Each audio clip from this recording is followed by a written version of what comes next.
Point number 2. How do we know ourselves? Look inwards. Look inwards.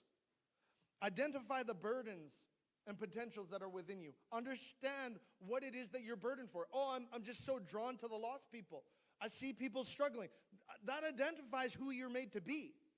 God will put himself in you. That's where you hear me say, oh, you have a burden for the lost people and people that are struggling. Oh, you got God's heart in you. That's how you know who you are. Oh, I got God's heart in me? Wow, I didn't know that. Then you can run with that. Wow, I know I got God's heart. He's directing me. He wants me to love on people. Identify the burdens and the potentials that are within you. Acts 7 verse 23. One day when Moses was 40 years old, he decided to visit his relatives and the people of Israel. God put a burden on Moses to go. Oh, I just got a burden to go over here. I don't know what. You'll probably find that God is leading you. I got a burden to go talk to this person. It's probably the right person to talk to. God, identify those. That's how you know who you are. Oh, God wants to use me? He's speaking to me? Yes, he'll speak to you. 2 Kings 4 verse 2. What can I do to help you? Elijah asked. Tell me, what do you have in your house? Nothing at all except for a flask of oil, she replied. What do you mean? Identify my burdens. Identify what you have. Okay, every one of us has something. Every one of us. She thought she had nothing, but she actually had oil.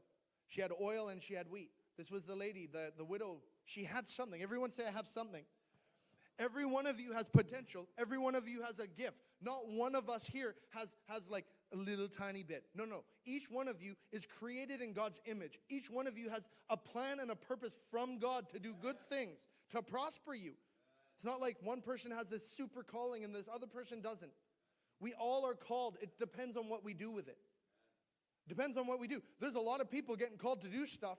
I heard Pastor Rodney Howard-Brown say the same thing. He's like, why have you called me to do this? He's like, what he said is, God said, I've asked many other people to do it, but you're the only one that would listen. He's looking for people to listen. It might be that thing for you where it's like, he's asked all of these other people to go minister to this one person. It might be the hardest person on your list for Operation Andrew, but you're the only one that will listen to his words. Know the desires, know the burdens that are inside of you, know the potentials that are inside of you. God will use it. What is inside of you? What do you have? Is it art? Is it music? Is it cooking? You have gifts. You have them.